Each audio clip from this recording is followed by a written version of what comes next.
Hello, ladies. How are we all doing this evening? It's about 5 o'clock here in Des Moines, Iowa, and I wanted to come and just congratulate all of you that finished the study. Even if you finished all 3 weeks, or if you just picked up 1 or 2 days, you spent time with God and you put Him above everything else in this world, with everything going on, and now the holidays, where we celebrate the birth of Jesus Christ.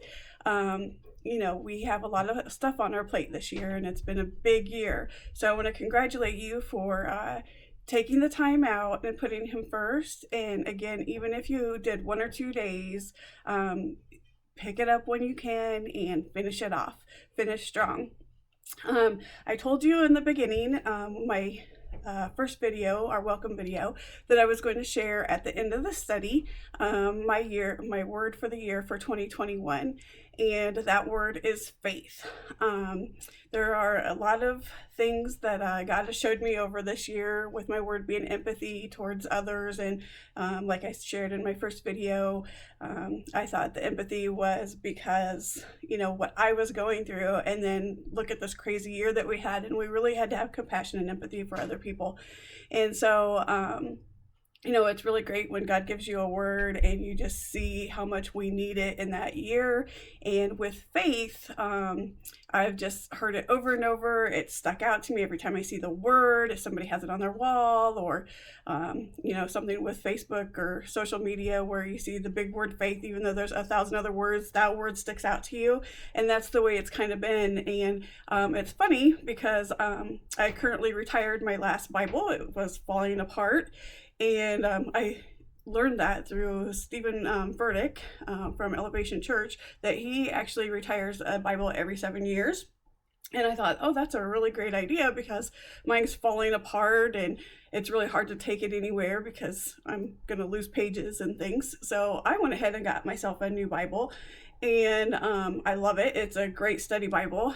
And for the last few months, I didn't even realize it, but the packaging in it that it came in, it says New Faith Life Bible, and it's been sitting across from my bed. The box for it has been sitting across my bed. So this is a word that I've looked at every single day when I wake up. And so, of course, God's going to use that in my life, because it's something that I'm reading daily. And so I'm praying over all of us that in the year 2021, our faith through this crazy, chaotic year, that we will see the fruits of our faith next year in 2021. So I thought that was pretty cool that, he shows us like little God winks, as some call it, and you can only like step back and say, wow, that was really from God.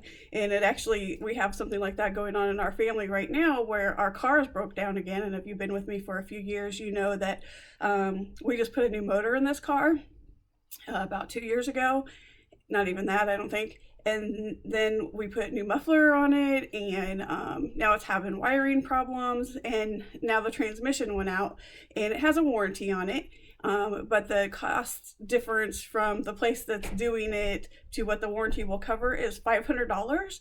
And my husband just referred a friend to his office, and the exact amount of money for referring that friend is $500.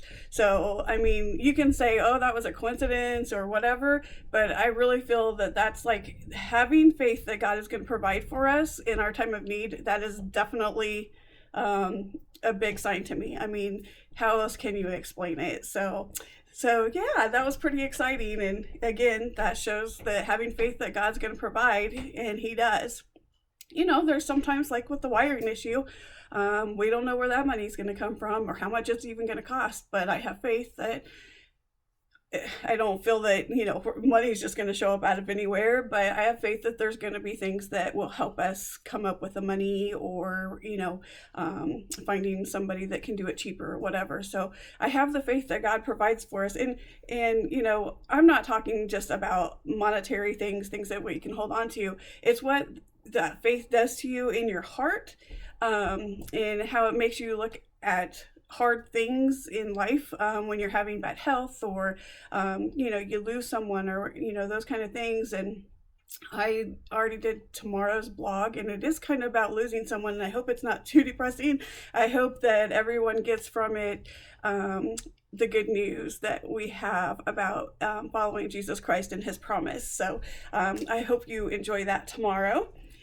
So the main reason I wanted to come to you today is I want to tell you a little bit about my story and how I got to Proverbs 31. I know some of you have already heard some of it, but I hope you still listen, because maybe there's something that maybe I forgot to say the first time or first few times you heard it, or maybe God will just talk to you through something that I have to say today. So right now, Proverbs 31 is looking for you, anyone that would like to volunteer to serve at Proverbs 31. There is an application process, and an interview and all those things, and then you go through boot camp, which is really fun because they teach us what exactly we need to do in those things. But I haven't always been at Proverbs 31. I've been here for 2 years, and I'm very blessed to be here with all of you. I'm going to try to get my years right, but I might get them wrong. I was going to my local church, and the church was going through some changes, and at the time my husband and I were separated, and my health was not good. I was pretty isolated, and I was having a hard time getting to church, but also because of the changes that was going through church, they stopped doing women's studies. And for what I felt was selfish reasons at the time, I wanted to start a study in my home, but I just kept pushing it back and going, I can't do it, my health, I'll have to clean the house, those kind of things. But God just kept pressing me to do it and pressing me to do it. And then that's when I shifted from, it's not a selfish reason, that God's really pushing me to do this. So I started a Bible study in my home. It started out with just 2 or 3 of us. Sometimes there was just 2 of us there because of conflicts with schedules and those kind of things. Sometimes my granddaughter or grandson would have to be there with us, and that's just the way it was. We had to do it the way we could. The thing that I found is I hardly ever had to cancel for my health, because the ladies I became so close to that even if I wasn't feeling good, I would still have them come over and sit with me, because after we prayed together and did study together, it lifted my faith and my spirit to know that I wasn't always going to be stuck in that bad health day. So I obviously did that, and we grew to 5 girls. We had a few more that were kind of coming in and out. And then my husband had brain surgery. We reconnected, and he had brain surgery. And during that time, he lost his job of 10 years. And he's a truck driver, but he would only go from Des Moines to Chicago every night. But he always wanted to be an over-the-road truck driver where we could go to all 48 states. Obviously, we had children, so it wasn't something that was a great idea as our kids were growing. But it just happened at this time of his brain surgery. Our last child had been in college, and so we were basically empty nesters, other than the fact that I was taking care of my grandchildren as their daycare provider. So we ended up selling our home, and he got a job over the road with another company. It was a huge thing because obviously I had nowhere for me and the ladies to have Bible study anymore, and I just prayed on it and prayed on it.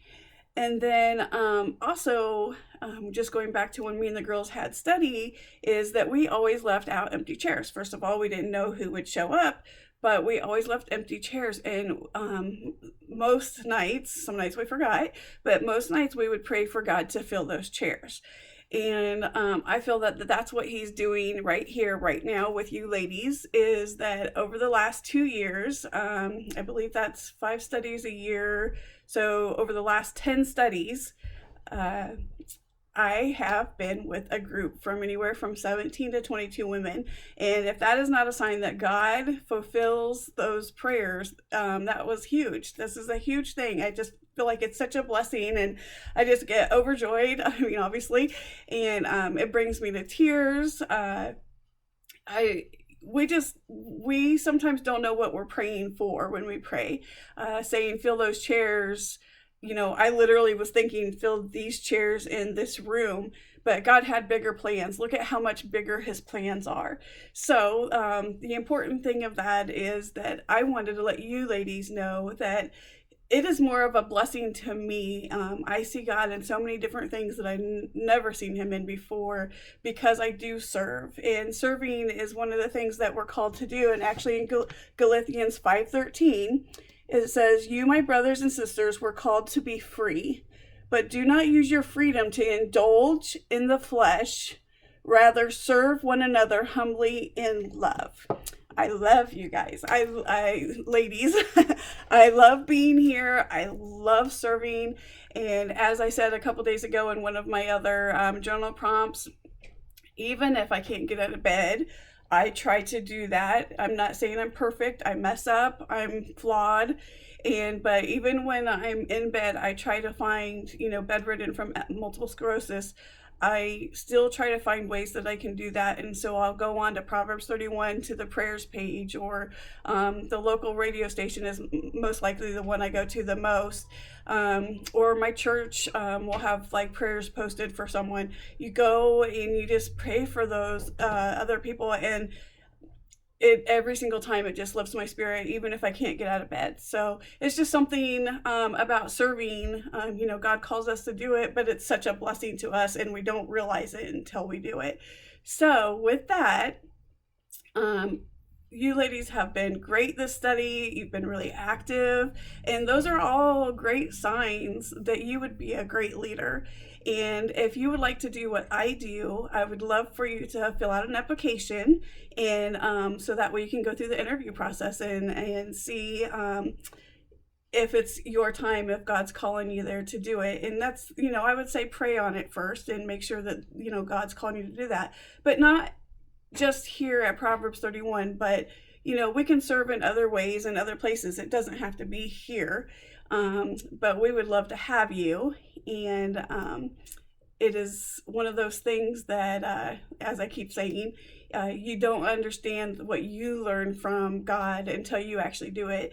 So I would love to see my ladies in Group 118 go out there and serve in some way, and just send God's love out to everybody. Be the light.